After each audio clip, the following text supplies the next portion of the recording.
Hey everybody, happy Homebrew Wednesday. It's Brad here at Wild Boys Brewery.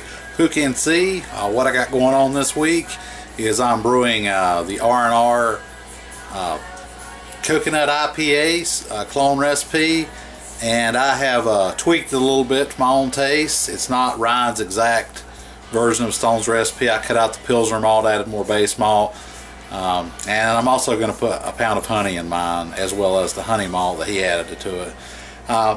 Not going to show you the whole brew day like I did last week. I'm going to keep this one short.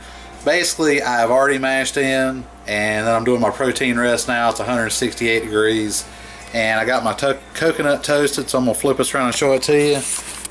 Watched a video on YouTube about this. I know he did it on the cookie sheet, and I decided I was going to do mine on the skillet, and it turned out great. You can see how nice and toasted it is. Didn't really get any burn spots. The very first little bit I put in there, I got a little bit of darkness because I had it up on 3.5. But once I turned it down to 3 and then let the pan cool down a little bit, I got this perfectly toasted brown, just wonderful looking coconut, and that's the whole bag. That's 12 ounces in there right there. And what it is, it's the what he suggested using. I got this off Vitacost because nobody around here in my area had it. Bob's Red Mill Fine Macaroon Coconut, unsweetened, all organic. But that's what got going on. Got the mesh bag, got all my hops and stuff. I had to do some substitutions with my hops because I couldn't get Belma or Helga. So what we did was, I'm going to just read this off to you. We're doing my grain bill is I'm using Canada malting Canadian 2-row, doing 12.5 pounds of that, so that's 79%. Pound of honey malt, which is 6%. Munich malt 10, with 3/4 pounds, which is 4%. Carapils, 8 ounces of that, which is 3%. And then a pound of honey, and what I've got is just wildflower honey that I got from the local farmers market. I'm gonna do a pound of that, and I don't do the honey in the bowl because that's the only place that'll really let you put it on the. If you go look at my brew toad recipe, it shows the honey going in at the bowl because that's the only place that'll let you put it in there. That will factor the sugars from the honey into the actual recipe, so you'll know what you're actually getting off of it. But don't put it in at the bowl; you'll fuck your honey up. Basically, if you put it in at the bowl, it destroys all the delicate flavors and you lose the bouquet of your honey, and it's just, might as well just dump table sugar in it. What I do is I wait till, you can do it 2 different ways and still get a lot of honey flavor out of it.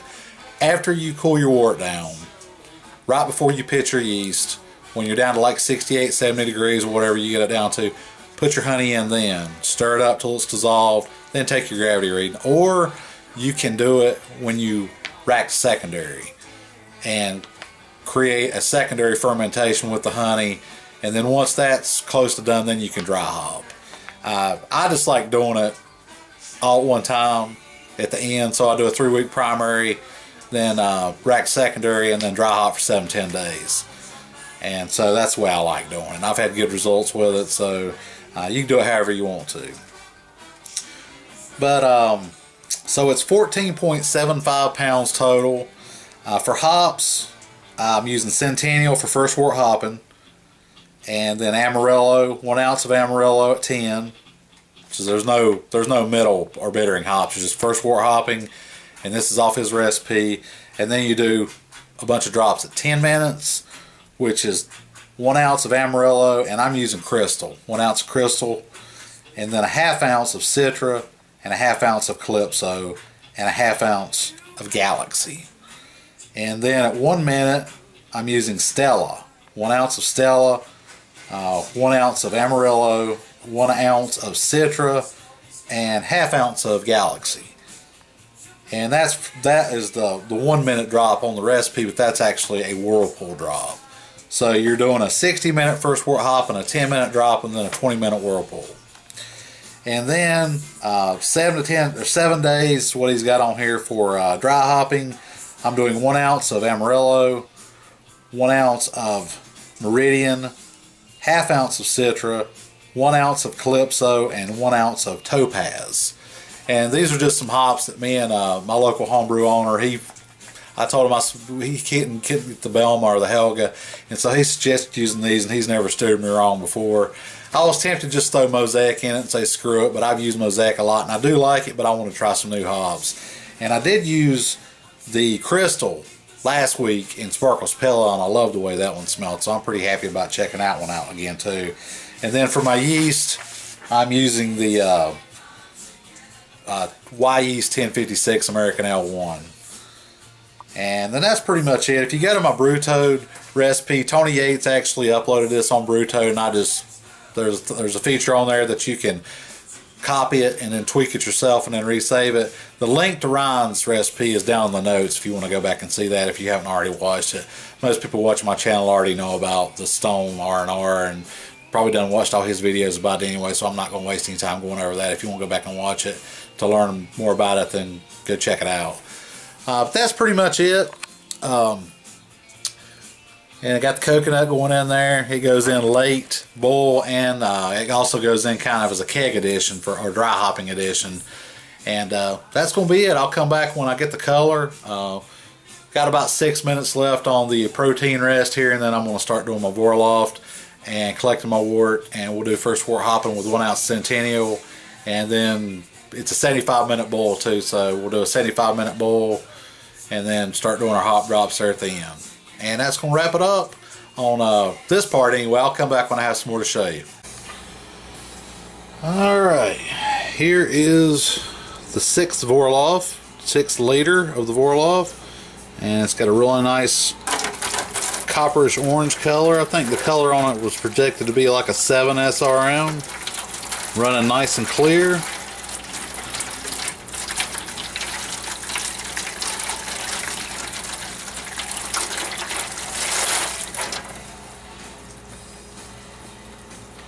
And there we go. We're done with the Vorloff, and we are starting to collect our wort. And I gotta go back here and get my hops out of the freezer because I need to throw, once I get a little more in that, I'm gonna throw my ounce of Centennial in there and start doing my first wort hopping. Okay, got the sparge going on here. You can see the bucket here. I showed you this last week. It's just a fermenter bucket with a spigot on it. That hose is actually, that I'm using, came out of a toilet supply line. The first mash tun I ever built, I used one of those stainless steel braided lines, and that was the hose that came out of it, and I kept it just because I figured eventually I'd wind up using it for something, and sure enough I did. Fits the bucket really good, and it's just the right length. And then we did first wort hopping over here. We've got 1 ounce of Centennial going in there. And you can see how nice and clear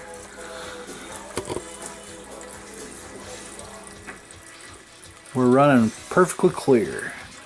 And then that's it. We'll collect this wort, and then we'll get this on the stove once I collect about 4 gallons and start doing the boil, and then collect 3 more, and then top this pot up, probably about 7.25 gallons, 7.5, somewhere around in there. And then we will boil it for 75 minutes, and then start doing our hop drops there at the end, last 10, and then whirlpooling. Alright, got 4 gallons collected at first wort hopping, and we're about a gallon and a half into the next 3 gallons. And just here grooving on some tunes. Chilling. It's a nice thing about brewing in your kitchen. You can sit in here and just kind of hang out and chill. And have fun with your puppy dog. So I'm going to go over here and sick him on the neighbors to the door and watch him get all burred up. And I'll let y'all enjoy that with me. Hold on just a second.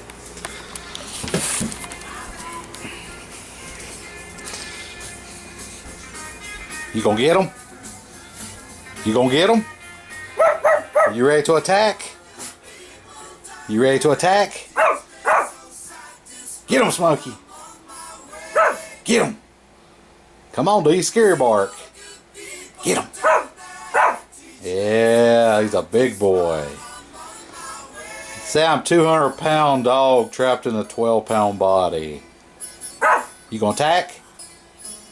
You gonna attack? He likes it when you tell him to attack. Get him, Burley. Burr up.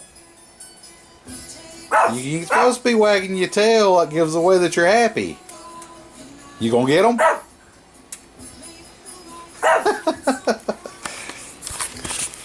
That don't have to be nothing outside. All you have to do is just sick him and he'll start barking.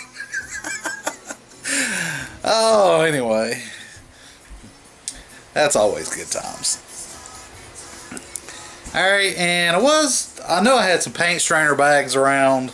And I was looking and looking and looking. Of course, I never use the damn things. So, I was about ready to just use a couple muslin bags I had left over from where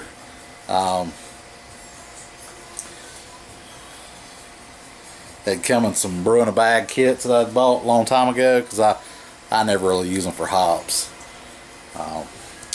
But anyway, I found my paint strainer bag, which I was happy about, and I've got it in here soaking in Star Sand just to clean it up. It's a 5-gallon paint strainer bag that I'm going to put the coconut in. So I'm just going to dump the coconut in that, tie it up, and then it'll go in there at the end of the bowl. And the mesh on that nylon bag is a lot finer than the mesh on those muslin bags. Those muslin bags are just basically kind of like a flimsy sock, and when you start stretching them apart much, the texture of it opens up, and I was afraid it's going to let a lot of that coconut out and wind up getting in my auto siphon. So just make sure if you do this coconut IPA, I'd recommend not using the muslin bags and go to Lowe's or Home Depot or Ace Hardware. If you got a mom and pop store around, go to them and get you a couple of those paint strainer bags. Kmart, I think Kmart's actually where I got those from. Hell, I've had them. I think I've used them one time before when I did something a long time ago. You can clean them when you get done with them and reuse them. They come like 2 in a pack for $3 or something, and that'll save you a lot of headache when you're brewing some specialty beer where you're putting like coconut or something like that in there, because this coconut is fine. It's not the flakes, it's like fine, so it's going to get into every damn thing if you just put it in the pot. Especially if you're running like a counterflow chiller or a plate chiller or something like that. You don't want that shit getting in one of those things, because you're going to have a hard time getting it out. But anyway, that's it. It looks like we're up to about 2 gallons here, so we've got almost 6 gallons collected, and we're going to just let this thing run out to whatever gets out of it. Should be about a little over 7 gallons, and then we're going to bring this bad boy up to a boil and rock and roll. I'll be back here in a little bit. Alright, we're just about down to the 10-minute here, and then everything's in that one except for the Amarillo leaf. It's in that bag, and we're getting ready to drop. Let's see, be 1 ounce of Amarillo, 1 ounce of Crystal, ½ ounce of Citra, ½ ounce of Calypso, and ½ ounce of Galaxy. And then I'll be putting the coconut in the mesh bag, and then all that other over there is going to go in for whirlpooling. So we're at 10 minutes, so we're going to do the drops. And it just got very aromatic in here. And there's all the hops in at the 10 drop. And I use leaf Amarillo because that's what I had available. And I've used these before, and these hops are really nice. It smells great. Okay, got everything in there. All the hops. We're whirlpooling now. And got that 12 ounces of toasted coconut in there. And this stuff smells amazing. The coconut really comes through on it. And I think this should turn out to be a really, really great tasting brew. And that's once I'm gonna go ahead and whirlpool this for 20 minutes, and then we'll start cooling it down and take a gravity sample, and I'll come back and show you the color and what we wind up hitting on our numbers and stuff. And here is the R&R clone recipe with Pooka style additions the next day. Percolating along. And we did wind up getting a little bit of crap out of the Sparkles Pale Ale. Not a lot, but just enough that you needed a blow-off tube. And that's why I'd always do blow-off tubes on primaries. And that was with the pack of SO4 with no starter. It did that. That one's got a 2-liter starter. And it's pretty aggressive. I'm fairly certain it's going to wind up puking out the tube. It usually does. But we'll see. It usually takes a little while to kick the krausen up high enough to start coming out. And that is a wrap on the coconut IPA. Cheers. Hey everybody, Brad here. Sitting here enjoying a cup of French press made Colombian Javalia coffee.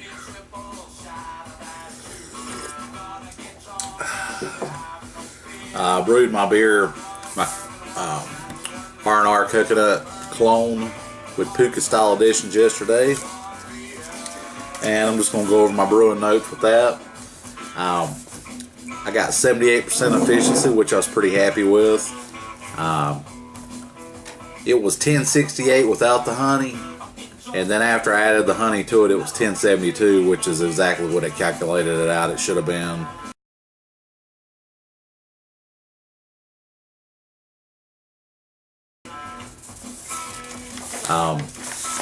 Turned out real nice. The coconut flavor in it is very prevalent, very strong. It's not overwhelming, and I know some of it will probably fade out in the fermentation. So I see where you're going to need to do the 2 different drops. But the samples I took, the gravity samples, when I got done brewing it, they were great. They tasted awesome. When I first heard Ryan talk about this before they ever made it, I was kind of on the fence whether I think I'd like a coconut IPA or not. I was just kind of like, well, I don't know. Coconut's not one of my favorite flavors. I like it okay. But, the more he talked about it, and of course, obviously, it was a good beer because it won the competition. That was my picking age, just came running through at top speed. So, I knew the homebrewed version had to be pretty kick-ass to win that competition. And then when I tried the commercial version, I was just like, it was good. But so anyway, that's what prompted me to want to brew it myself. I'll post the recipe link. Will be down in the more info section, the Brew Toad, so you can go check it out. And that's pretty much it. I'm gonna wrap it up. The dog's over here freaking out, wanting to go out, so I'm gonna run him out. I hope you guys have a good week. Happy Homebrew Wednesday, and I will see you next week on next week's Homebrew Wednesday. Cheers.